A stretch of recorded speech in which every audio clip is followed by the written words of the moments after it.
I did my PhD on non-viral gene delivery using cationic lipids for transfection of cells.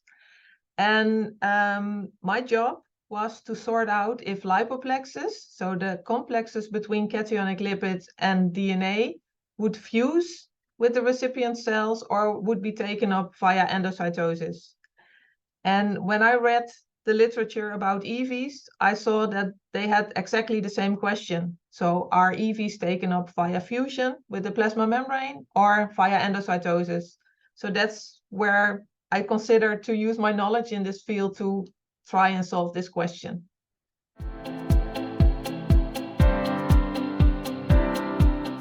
In my group, we're working on drug delivery to the brain, and EVs is one of the nanocarriers that we use for this purpose. So we use lipid-based systems, we use polymer-based systems, and of course EVs are interesting because they are biologically or biological delivery vehicles.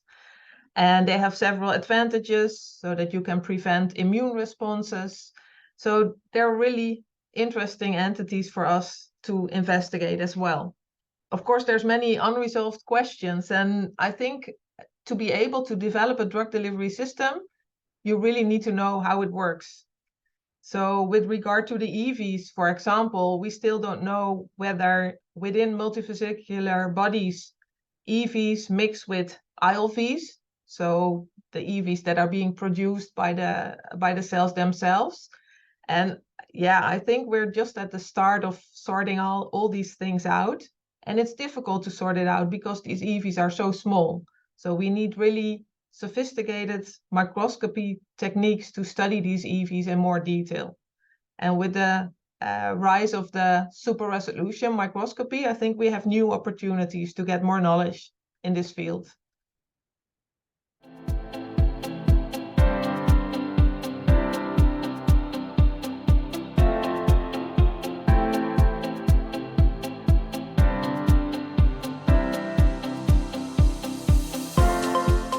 I think a lot of research is focusing on the isolation and identification of the different subpopulations of the EVs.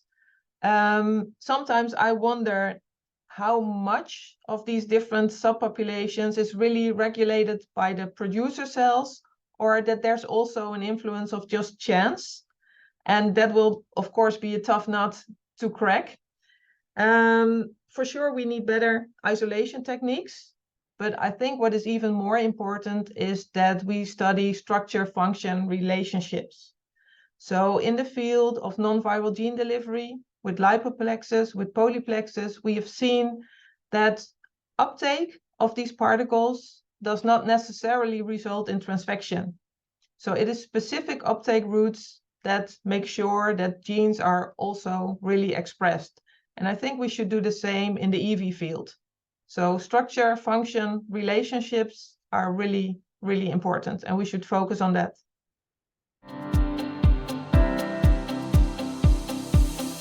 I don't think I look 5 years ahead normally, but currently we are focusing on the development of drug delivery vehicles for the treatment of glioblastoma, so a brain tumor. And that also requires the setting up of new cell models. So we're using brain organoids, we're using 3D tumor spheroids. And with regard to the EVs, what is important, I think that if you load EVs with drugs, that for the unloaded EVs, you should follow the same procedure. Because, for example, if you use electroporation to load EVs with RNA, then this electroporation by itself can also affect the EVs. So I think that control experiments are really necessary, really important in this field.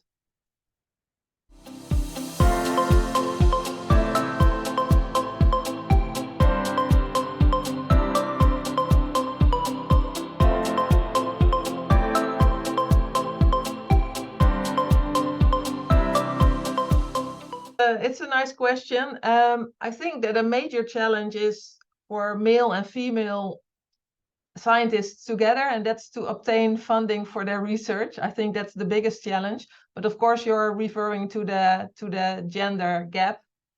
I think that's not only a problem in research. So it's not a research-related problem. It's really a societal problem. And I think it's under the attention now, and it's slowly changing. So for example, at the University of Groningen, we have the Rosalind Franklin program to stimulate female scientists for a career. So they can apply for a fellowship, and then they can get a tenure track position and develop into full professor. So with these kind of regulations, we can stimulate it and make sure that there's equality between male and female scientists.